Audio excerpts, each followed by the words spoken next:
believe it or they cannot believe it. I don't give two f***s, but I am telling you right now, that back there is not real.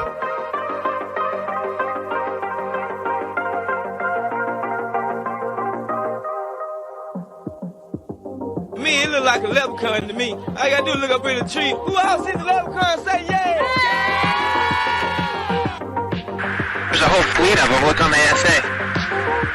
My gosh. Before, the Tic Tac type UFO was flying at such speed there that it barely was able to stay on their radar. They didn't get a chance to shoot it down yet. It's all shifty lawyer talk. I mean, this is like lawyers have scripted this shit. It's just so shifty how the words they use, the language and all this sort of stuff. It's so calculated, and it's war propaganda. Hey, everyone. Welcome to the Theorists for another week. That is not an echo. I just said week a few times. Let's see how you sound, Andy.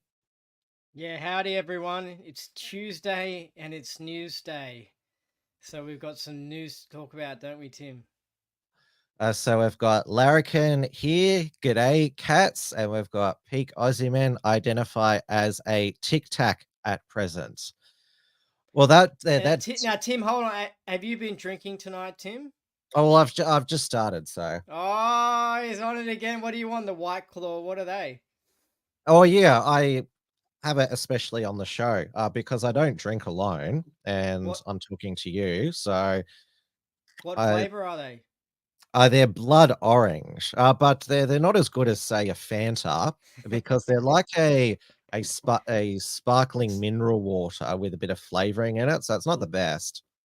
But don't worry, I'm not going to go driving down the peninsula after this program like maybe Dan Andrews or his wife. Yeah, like the Unshackled article that we published this week. Do you want to bring it up on the screen, Tim? Yeah, we'll bring it up because there was yet another. Well, I guess you could say revelation or hole in Dodgy Dan's story that he said that he and his wife, Kath, he pronounces his wife's name as Kath, even though it's Kath. So, yeah, he said they were at the beach, but they're actually at the sailing club. Yeah, that's interesting because if he was having lunch at the sailing club, that might involve drinks, and that might have a credit card record of what was purchased, and it might have staff there that remember them being there and what they drank and ate. So if he was trying to cover up that they were possibly drunk, he would just go, "Oh, yeah, we were at the beach. We were at the beach." So that's what I think, and in this article I mentioned my conspiracy theory about what I really think happened with that accident, and I think he's the reason there's dodgy stuff surrounding the accident is because he's lying to us like what Dan does all the time. Well, he wasn't the premier at the time. He was the opposition leader. So this was in beginning of 2013 when I think Ted Baillieu was still the premier. So the fact that Victoria Police for some reason didn't follow the proper procedure, breath tests, Kath Andrews, and let Dan drive away this unroadworthy car. Remember they said the cyclist T-boned the car. That looks like that the car's hit someone and they've gone into the windscreen. Yeah, you can see in the article there's a photo. Now, actually, this isn't the best photo. I'm going to move forward towards the mic because Larrikin said that it's too quiet. That's what I thought. So I don't know why. Well, maybe I can turn you up a bit more. Yeah, maybe turn me up. Okay. So you can't quite see it in that photo there, but on the left side of the front bumper, just below the headlights, there's a dent. And then you can see the windshield there is dodgy. So the cyclist hit that front left corner of the car and then flew over the engine and then hit that windshield. So that wasn't a T-bone. That wasn't coming from the side. That was coming from the front. So I think that Dan and his wife lied about that because it made it look like they were the victims. Like, oh, we just got this cyclist came out of nowhere and we got T-boned. It's all a part of his cover-up. Yeah, his Because he, police statement said, "Let me be clear. He ran into us." And Kath Andrews said, "Oh, he was lucky not to get charged. Like he was the one who was the one who, well, basically damaged our car." But the first witness on the scene said that what she observed was Dan and Kath arguing like this is a political problem for us, not about the poor boy. Yeah, what Dan does is he uses a tactic of making your lie big and it'll be more believable. So he just tells an all-out massive whopper and just sticks to it and keeps on ramming it down people's throats. He does that with many things, and he does it when he's being shifty. So when he's covering up something bad that he's done, Which is a loss. you know. Yeah, but it's a tactic. So if you ever do something, Tim, like you shouldn't do this, but if you ever steal from work or something, if you want to get away with it, you should say, just no, I didn't steal at all. Like you don't admit to taking anything or ever taking anything. Say I never take anything at all. You have to go, really big with your lie. You know what I mean? And it's more believable. It's actually a tactic to do that. Did you ever take anything from Channel 31? No. Or you When used? when I was involved with them, it was just more like you'd rock up there and hand stuff in and then leave. Like I didn't get to spend much time at Channel 31. So yeah. Now, obviously, Dan's the mysterious things that's happened to Dan is, of course, there's the stairfall, which also happened on the Mornington Peninsula. That's where I grew up. So Dan Andrews, he obviously likes the peninsula, but this is where nefarious things happen, such as falling down the stairs and then disappearing for 3 months with a broke back. Yeah, that's another one of these big lie examples. Like he doesn't say, "Yeah, I slipped off the steps to my hotel or whatever." He doesn't go, "Oh, like there were just these little steps and I slipped and I hurt myself." He goes, "No, I fell down the stairs." Like he exaggerates everything. And yeah, it's part of his tactic. But yeah, that was something dodgy went on that night as well. I don't think enough information has come out for us to work out what went on. But it possibly also involved alcohol, and it also did actually possibly involve something that was criminal because I heard the rumor that it was possibly an underage girl, actually. So I've heard that yeah, rumor as well. It was on the yeah. that story, that scurrilous story was on the Cairns News website, not the Cairns Post. That's the News Corp paper, but a different publication, independent one called the Cairns News. It's interesting that the family that were mentioned in that story thought about suing, but decided not to. Mm. Yeah, But yeah, Dan was also, last time he was down on the peninsula, he brought Elbow down to Lindsay Fox's big, what is it? It was his big, I think he's already in his 80s. It was his birthday party down at his Portsea holiday home. Dan and Elbow flew on Lindsay's private shopper down to Portsea. yeah, yeah. This is And where I they think use that's up all the when fuel. Yeah, and I think that's when also the floods were happening in Western Australia as well. Yeah, yeah.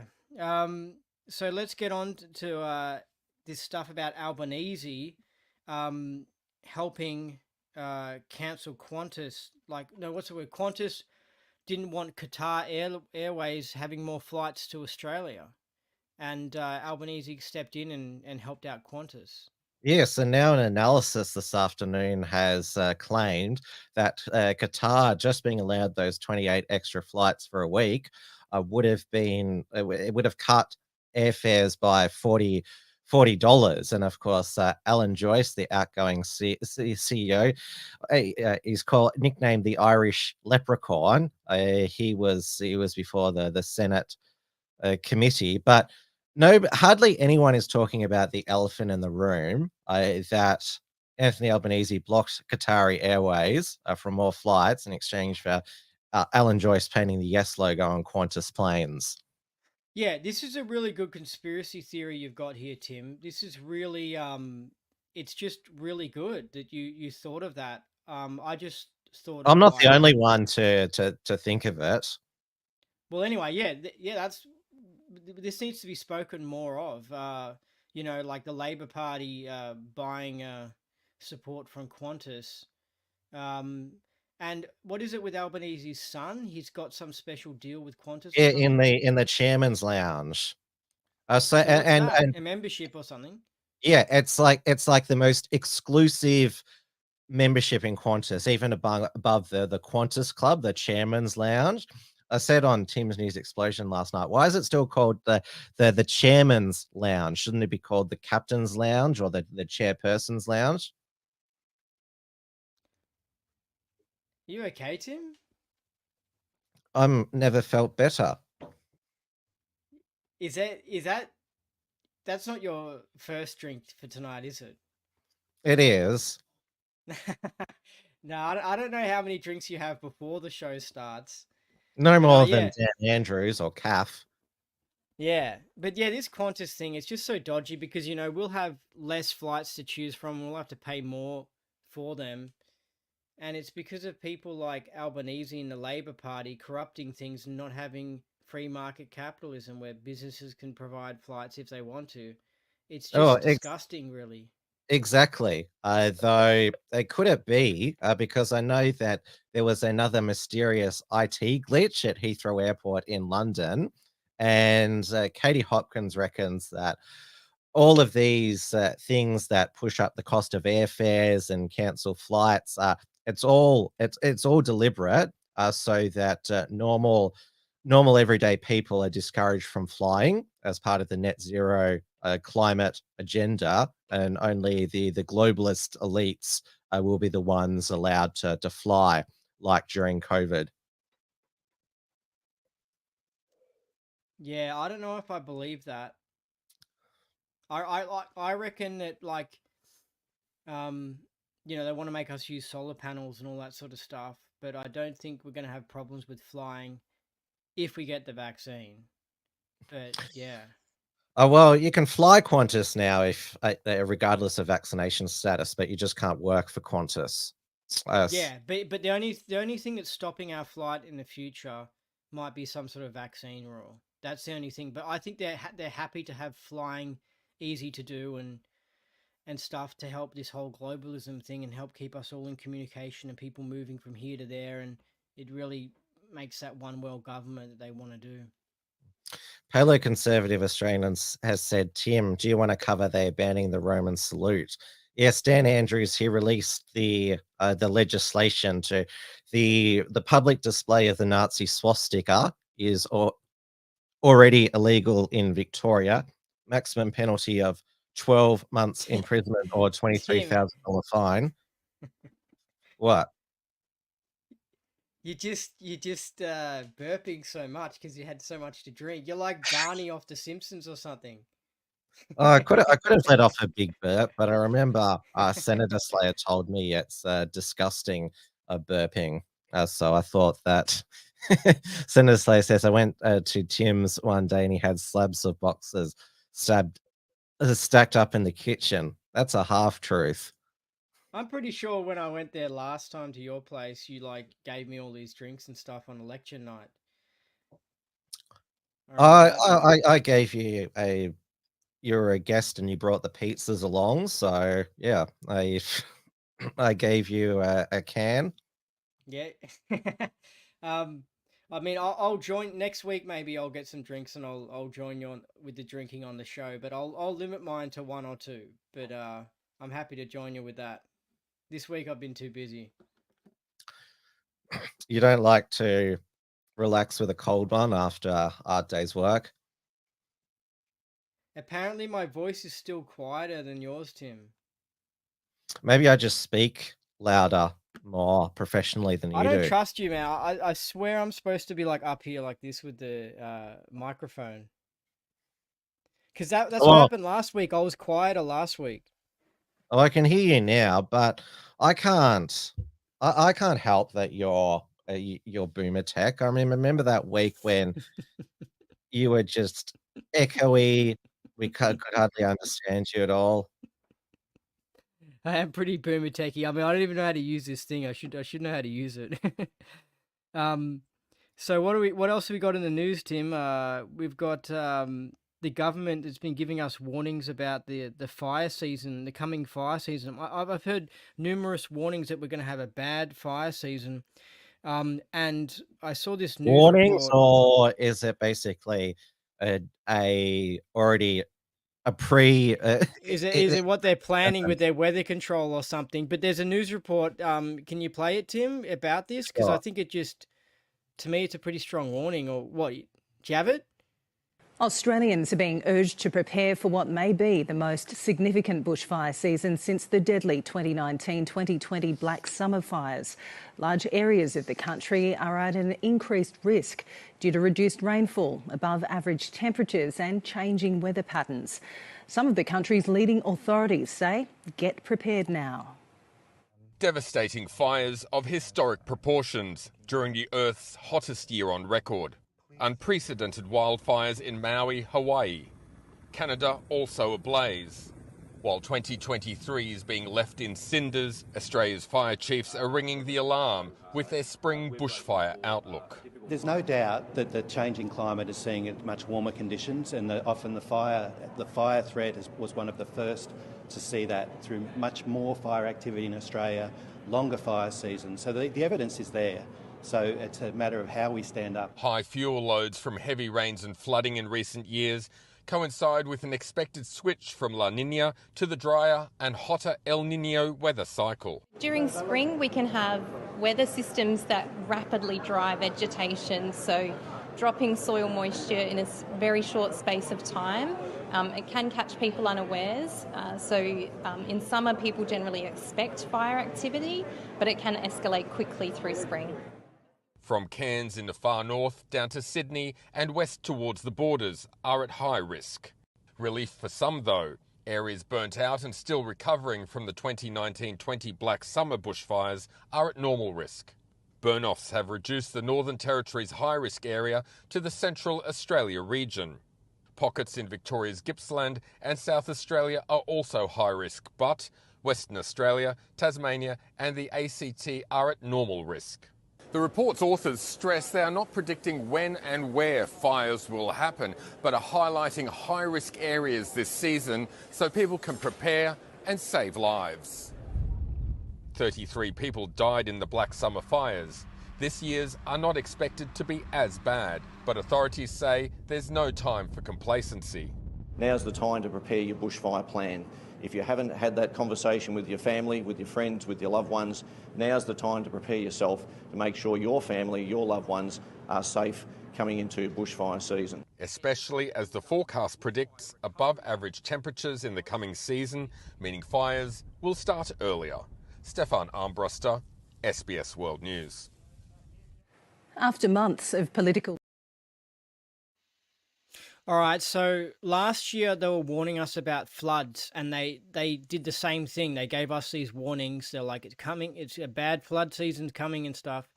And then it did happen.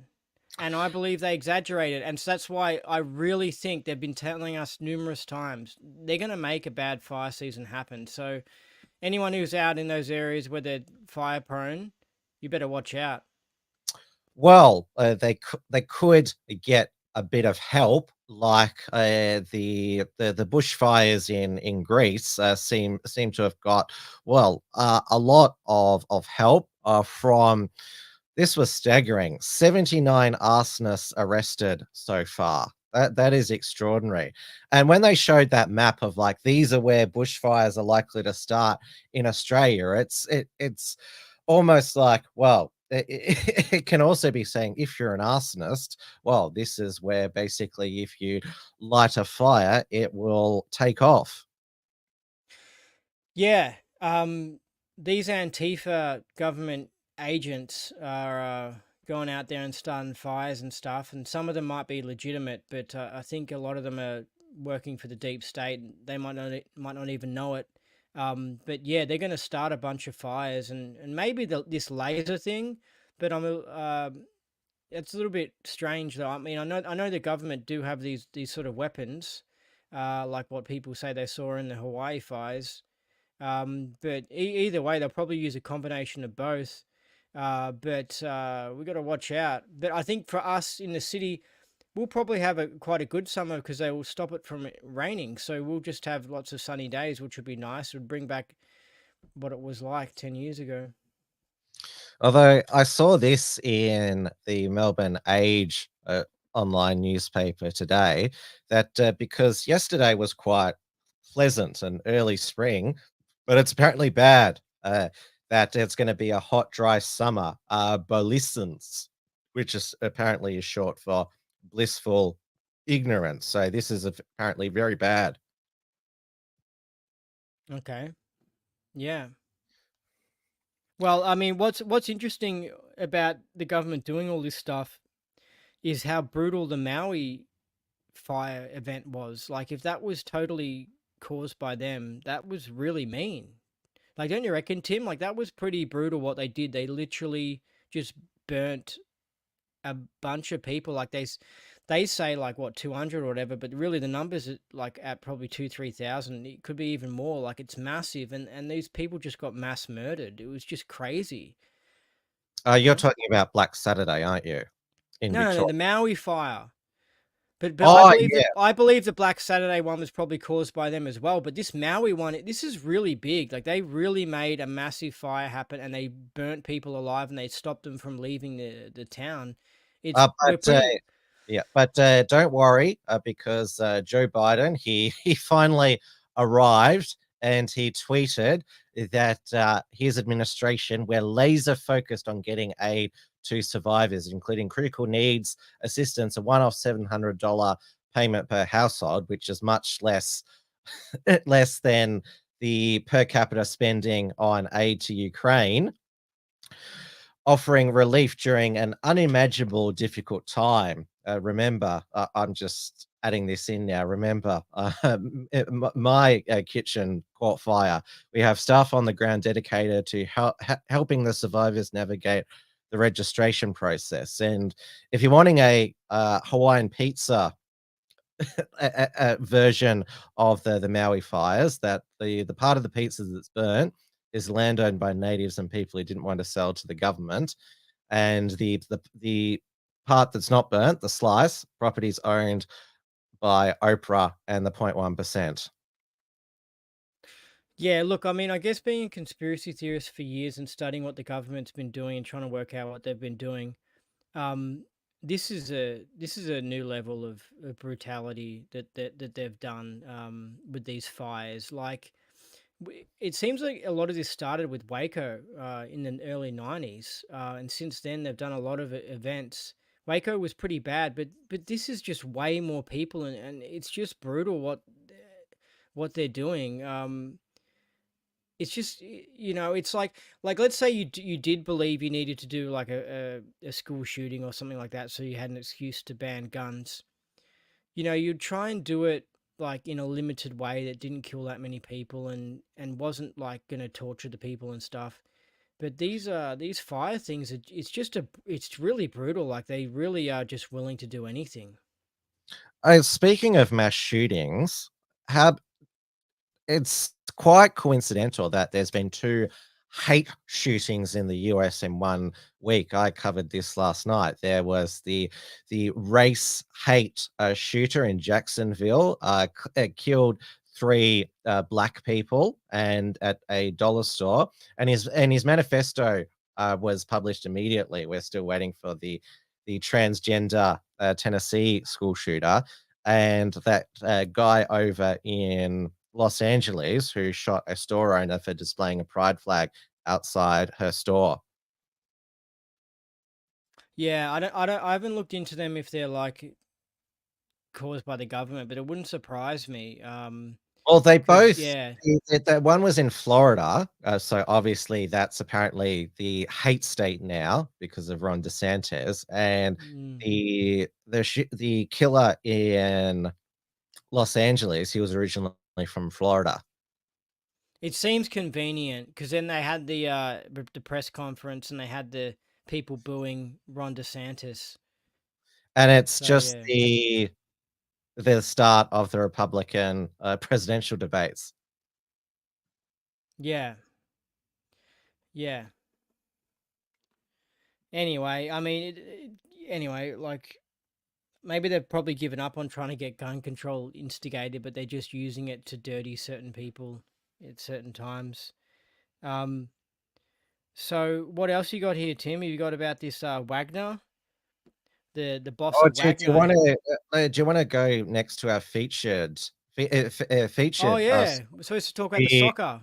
Yeah, the kiss seen around the world. It's probably because obviously there was World Cup fever here in Australia because we were hosting the FIFA Women's World Cup, and the Matildas they came forth, yay! But Spain, whose women's team won the thing. Now their soccer federation is in crisis, and now it's a national political crisis over a simple celebratory kiss on the lips. The president of Spain's Football Federation has been suspended after he refused to resign. Luis Rubiales is under investigation by football's governing body FIFA for grabbing a player and kissing her on the lips after Spain won the Women's World Cup final. Support for Yevgeny Hermoso radiating from Spanish football leagues and the stands. The Sevilla shirts read, "It's over." Spanish football boss Luis Rubiales banned for 90 days and from contacting the forward he kissed on the lips after Spain's victory at the Women's World Cup. FIFA saying it has decided to provisionally suspend Mr. Luis Rubiales from all football-related activities at national and international level. No voy a dimitir. I will not resign. No voy a dimitir. I will not resign. No. The football president, who on Friday declared he won't stand down, remains defiant. He claims the kiss was consensual and Yevgeny Hermoso is lying. The Royal Spanish Football Federation saying he'll defend himself legally so the truth prevails and his complete innocence is proven. But Rubiales is increasingly isolated, and the case we raised at Spain's Administrative Tribunal for Sport tomorrow. Cuando alguien dice de forma insistente que todo el mundo va en contradirección, quizá debe pensar que quien va en contradirección es él. Nosotros respetamos, como no puede ser de otra forma, la decisión que ha tomado la FIFA. Donar tot el meu suport incondicional a la Geni i a les jugadores del futbol femení. The entire coaching staff connected to the World Cup win, except for head coach Jorge Vilda, have resigned, joining the players who are refusing to take the field.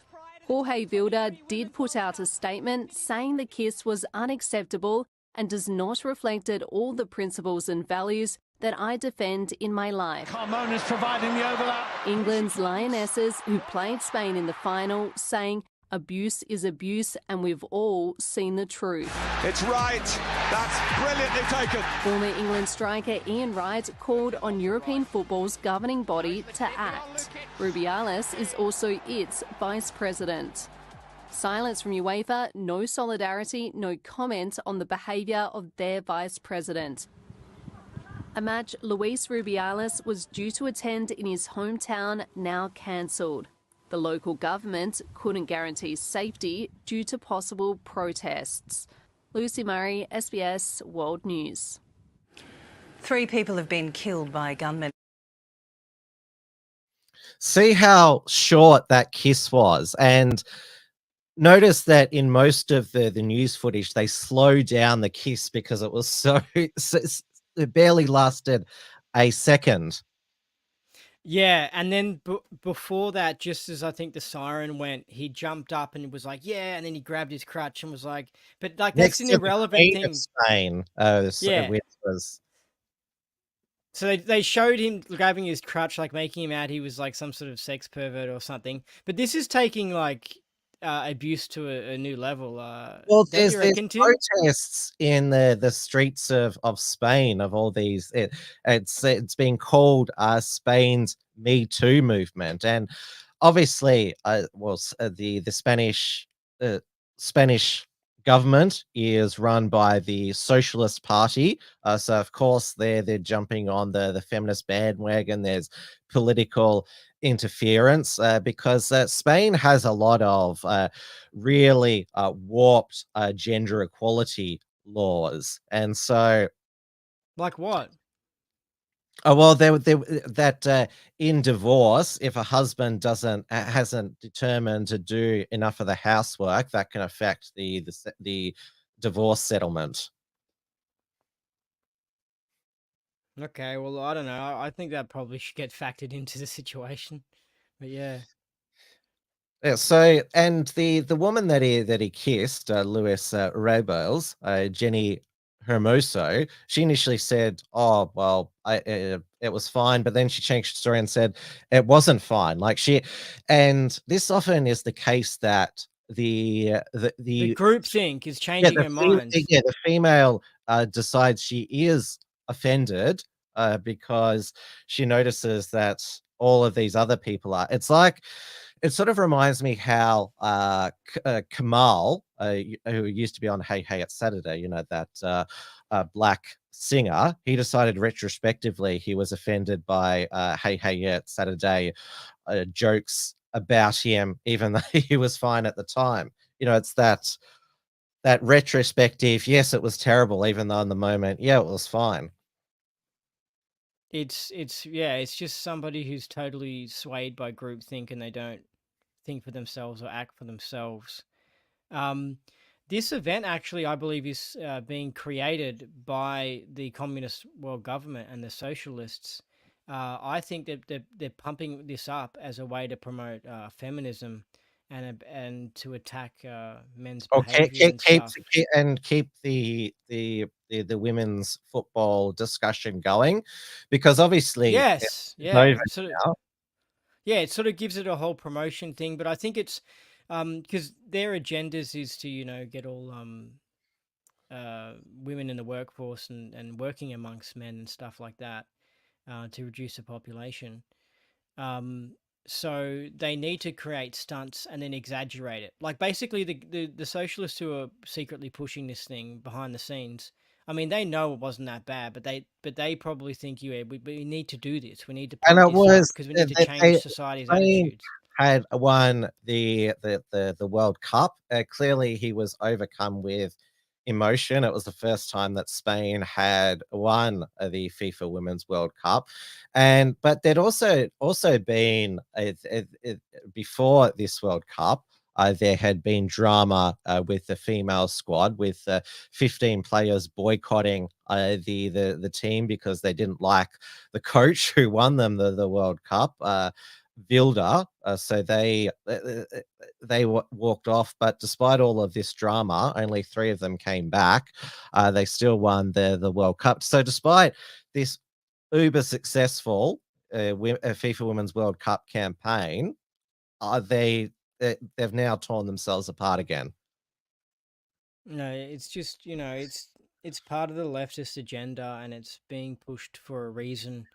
I'm glad that Yeah. he's staying firm. I mean, they're going to have to blast him out of the role.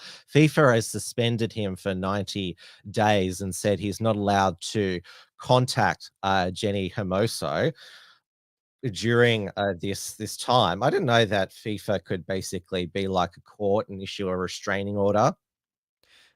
Yeah, and part of this this whole he should conform to what groupthink is. By him going against the groupthink, he's going to get himself into more trouble because he's again breaking another one of the globalist rules, which is you have to go along with the groupthink, and then they control the groupthink. So they absolutely hate people who just don't care and just stand up to them and say, "Nut, I'm being me." They don't like that. They don't care what you really think. They want you to just tell everyone, "Okay, I'm sorry, I knew it was bad," and then to just shut up. They don't really care if you actually think that. They just want you to tell that. So you send the message to everyone that they all have to get in on this groupthink. But by him saying, "No, no, me not resigner, me not resigner," or whatever he said, he's going to cause more problems for him, because it's just, that's what He's not called the it brainwashing. a witch hunt by false feminists, and his mother is now on a hunger strike to protest how her sons are being treated. And I know that it's fairly well known that in those Latin countries and also in Italy and France, they're much more openly affectionate with kisses, including on the lips. But we're told now, no, no, no, that is not true at all. This was highly inappropriate, even in Spanish culture.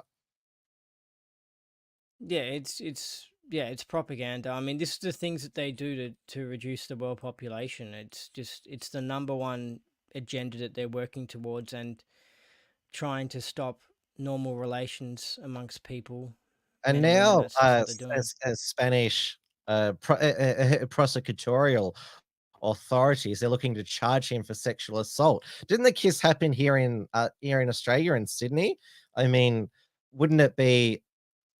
This is the jurisdiction, New South Wales. So wouldn't it be New South Wales police who would investigate this? I don't know, kiss rape. Is that a term now? Kiss rape. Yeah, that's basically what's How happening. can they Maybe charge him for something that happened in Australia? we should have called tonight's show the soccer kiss rape. The soccer kiss rapist or something. I had a picture of him. Well, there's now on things a such as, well, I could be accused of burp rape, burping in your presence. Yeah, or like drunk rape or something like that, because that's what you're doing, Tim, because you're just off your head. You're the second week completely off your head for a second week, Tim. You're absolutely you're really loaded this week, Tim. Larrikin said he would have kissed a bloke if it was a men's team or if she had a penis. I mean, in those cultures that men do kiss each other, and it's no homo. I don't know about that actually, but I don't know. I just feel if I was in his shoes, I wouldn't be kissing other guys. But yeah, I guess it could be a part of their romance culture or whatever, the Latin culture.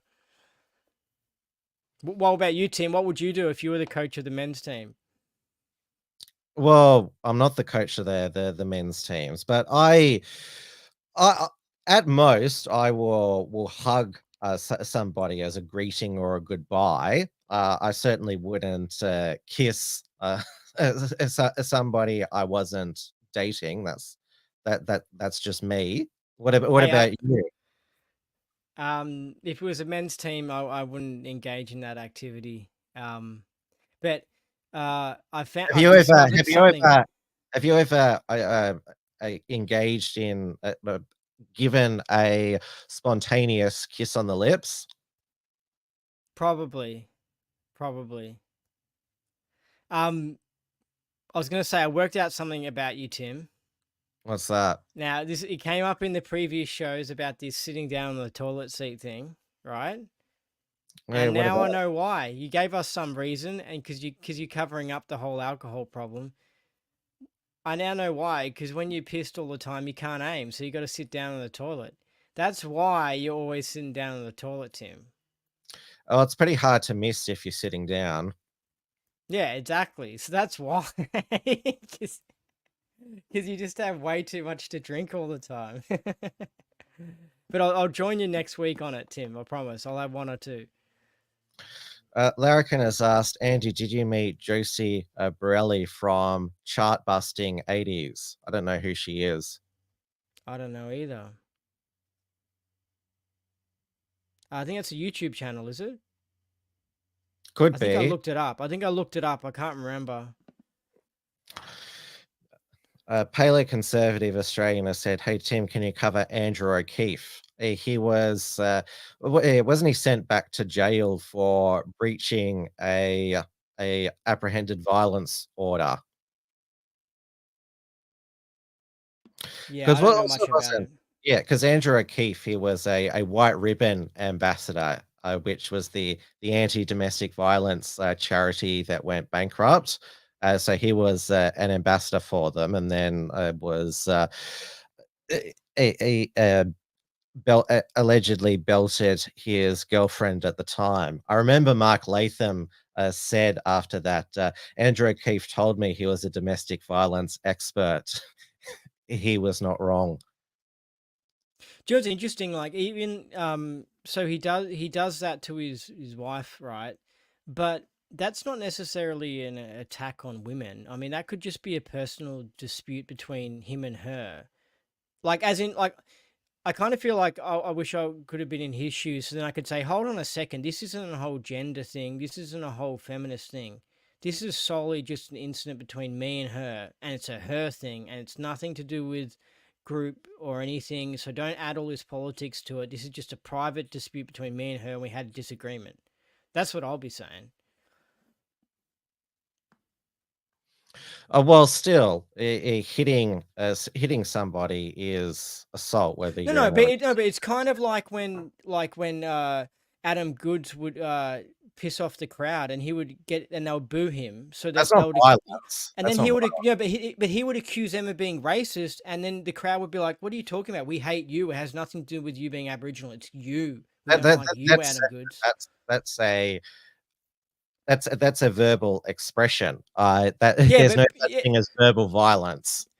yeah, but you know what I mean, as in like they're making it like some sort of political gender thing when it's an issue between him and his wife.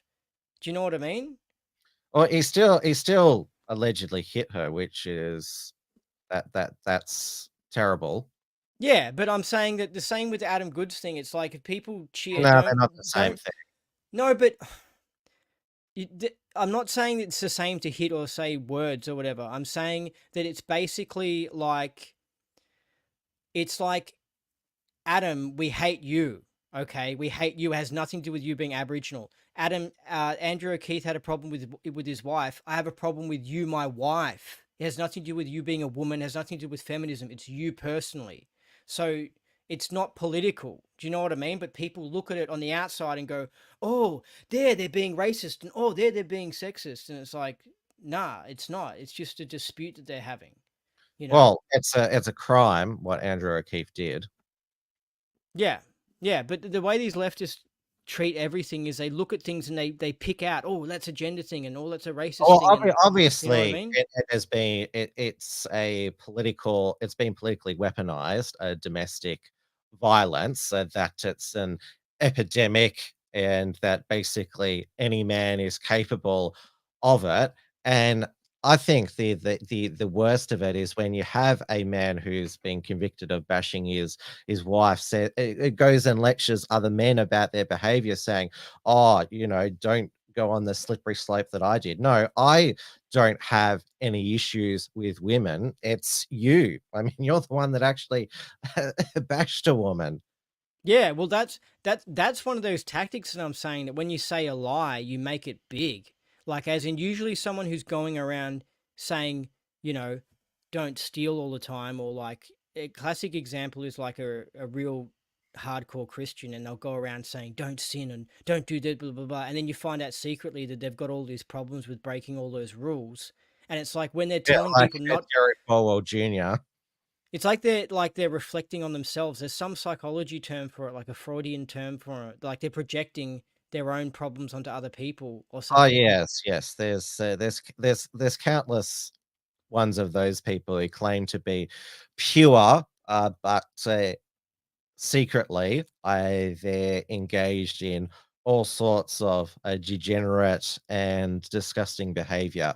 Yeah, this is just like the left, because you'll see with the left, they'll always be like saying that person's racist or that person's bad or that person's blah blah blah, and then you look into their own personal life and you see they've got all those problems within themselves. Well, it's like You know that what I mean?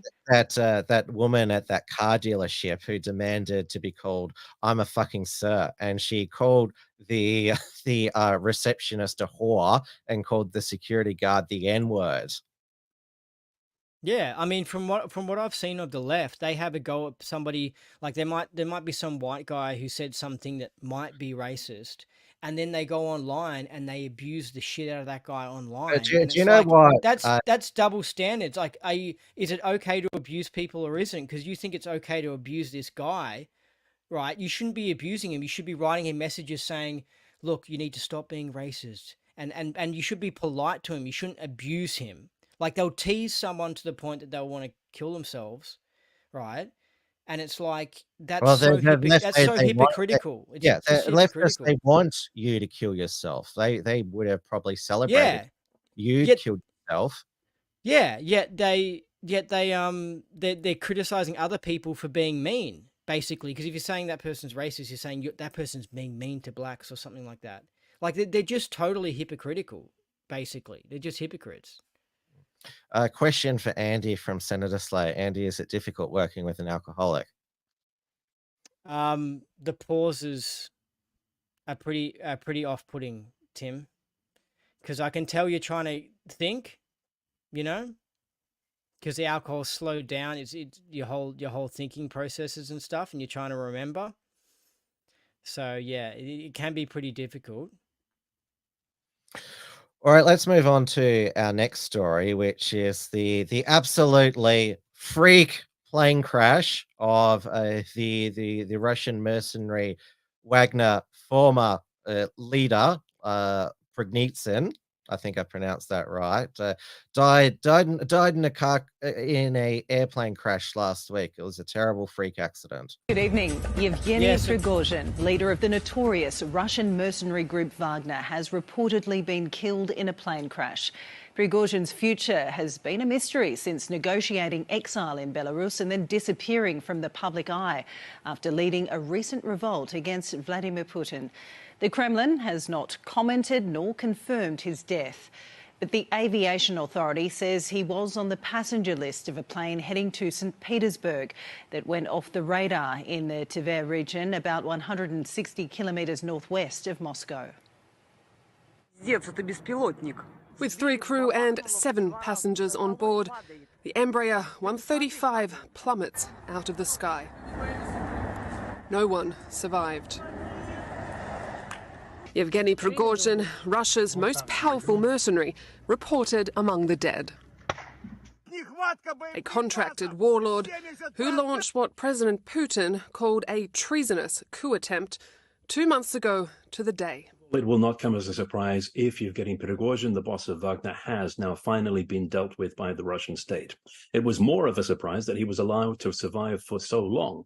2 loud bangs were heard before the private plane came down 30 minutes after takeoff from Moscow. State TV announcing Prigozhin and his top commander and Wagner co-founder Dmitry Utkin were on the flight manifest, according to the Civil Aviation Authority. Authorities quickly on the scene. The governor of the Tver region has taken control of the criminal investigation. We know that Prigozhin used aliases, or rather people who assumed his name in order to travel, as part of his security measures, in order to obfuscate his travel plans and to conceal where he actually was. Colleagues pronouncing Prigozhin dead, claiming Russian air defences shot down the jet. Eulogies calling him a hero of Russia, a true patriot of his motherland. But even in hell, he will be the best. A senior advisor to Ukrainian President Vladimir Zelensky says Prigozhin signed his own death warrant the moment he stopped 200 kilometres from Moscow. US President Joe Biden had warned Prigozhin to be careful what he ate. I don't know for a fact what happened, but I'm not surprised. Do you think Putin was responsible? There's not much that happens when Russia is not behind. Hours earlier, Putin, cool as ever, as he awarded soldiers for their service in Ukraine, saying, "I'm proud of you." His post-putsch negotiations for Prigozhin's retreat and exile were secretive. Prigozhin essentially disappeared, with only a confirmed sighting a month ago in St. Petersburg. This video, posted 2 days ago, supposedly in Africa, but not confirmed. Putin, being the savvy operator that he is, have probably waited all this time in order to better understand Wagner and its influence. Tributes are being laid in his birthplace of St. Petersburg. While the future of the Wagner Group is unclear, these fighters say they're awaiting instructions from their other commanders. Liz Maddock, SBS World News. And joining. Hey, so what's interesting about that plane crash was that the plane had some other leaders of the Wagner Group in it.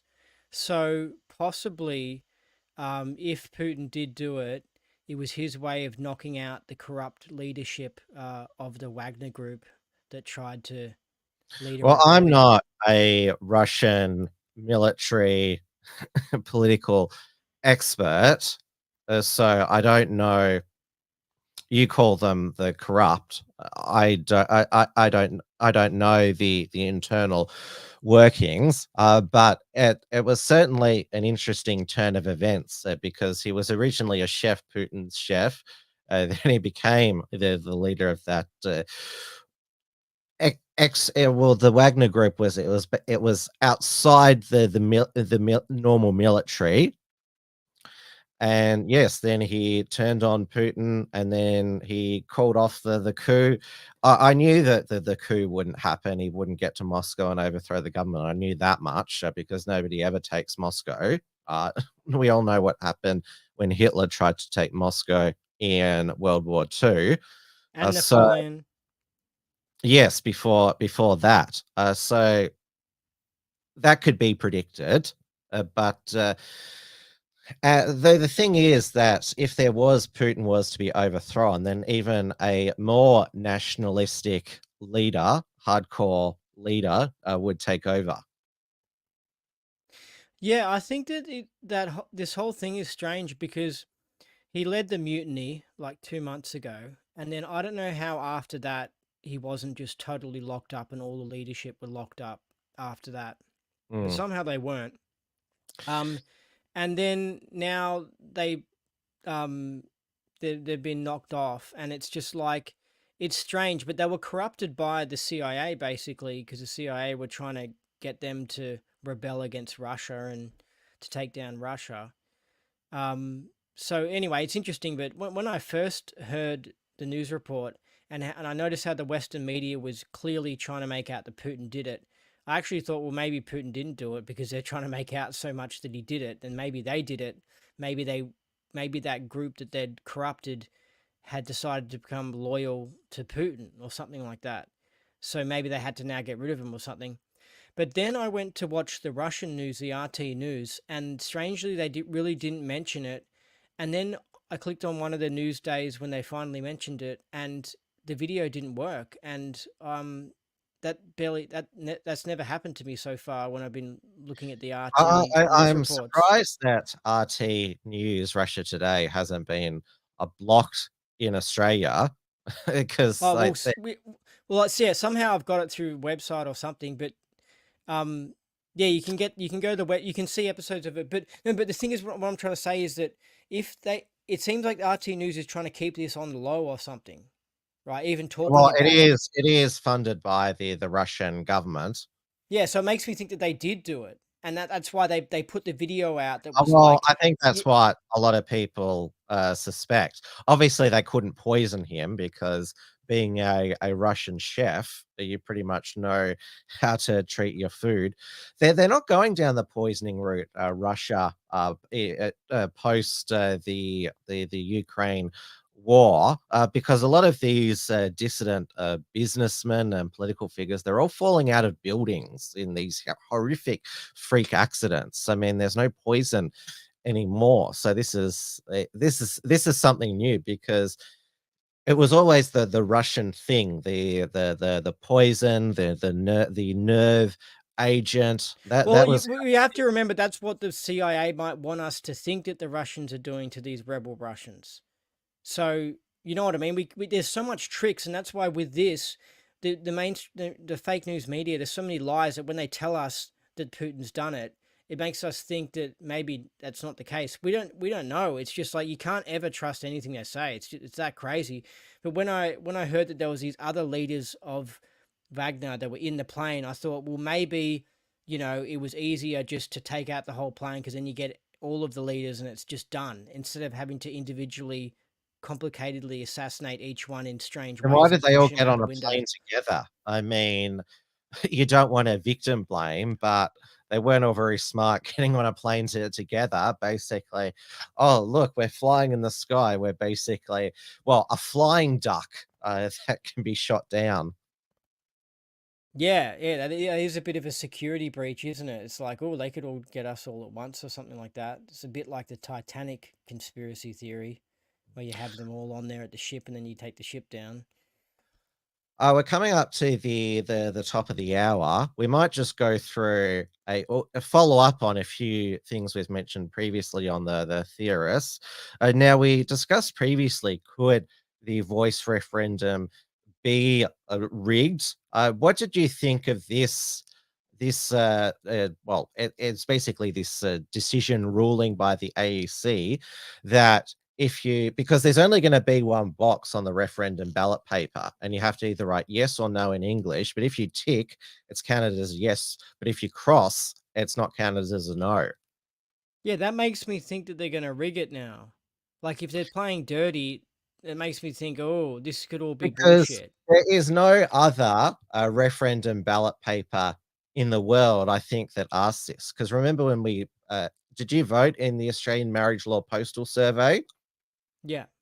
Yeah. What did you put, Tim, by the way? I'm really interested. I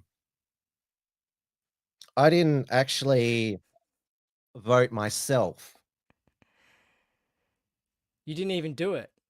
Well, I was in New Zealand at the time, so I couldn't fill it out. I actually I think that they should probably have their own term, like garage instead of marriage. They get garaged or whatever. Well, it's a bit late for that You know now. what I mean? Gay marriage. Because it was a 61-39 result, but the point here is that there were two boxes, one for yes, one for no. Though remember how they counted it, like to the vote validation, there was that barcode that they scanned. Sort of. You remember that? Sort of. Yeah, and there was one unfortunate barcode combination that said bum sex. Really? Yeah, yeah. Anyway, we got to be quick, Tim. We got to wrap this up before it gets to the hour. Yeah. Also, what do you think about? It's been another week. They found a few more of that new variant case. Joe Biden has said, "Oh, we've got new vaccines on the way, which we expect everyone will be asked to take." We'll keep monitoring it. We'll see what happens. Yeah, because this new variant doesn't seem to be as explosive as Omicron. It seems to be just a slow burn. But it's interesting that Lionsgate, who brought back their mask mandate, they've now backflipped and have gotten rid of the mask. So it seems that Alex Jones' preemptive warning has led to some backlash, but we will stay tuned. Yeah, I heard Max Egan talking about it as well. So there really is people talking about it and trying to raise awareness about another lockdown coming. Hopefully it doesn't happen. We shall see, but in Australia at least, after the voice referendum, it'll be global boiling, a grey fire sky. That's what it'll be. Yeah. Definitely. But that's it for the Theorists for another week. Make sure that you subscribe, like, and comment below because it all helps grow our channel. Thank you for all those who watched us live, and hopefully our regulars who are off watching the return of Thomas Sewell will come back and watch the replay because Tom Sewell's been in hibernation the winter and his. Are you sure it's because you haven't been drinking, Tim, that the people were tuning away? They were like, they didn't want to hear somebody who was like slurring all their words and stuff. I don't know. I don't think so. I think they're still going, so I might catch. Well, anyway, them. Let's get going. It's come up to the hour. We got to end it. But sorry about the mic problems. I'll sort it out next week. I promise. Yeah, you damn well better. Yeah. Good night, everybody.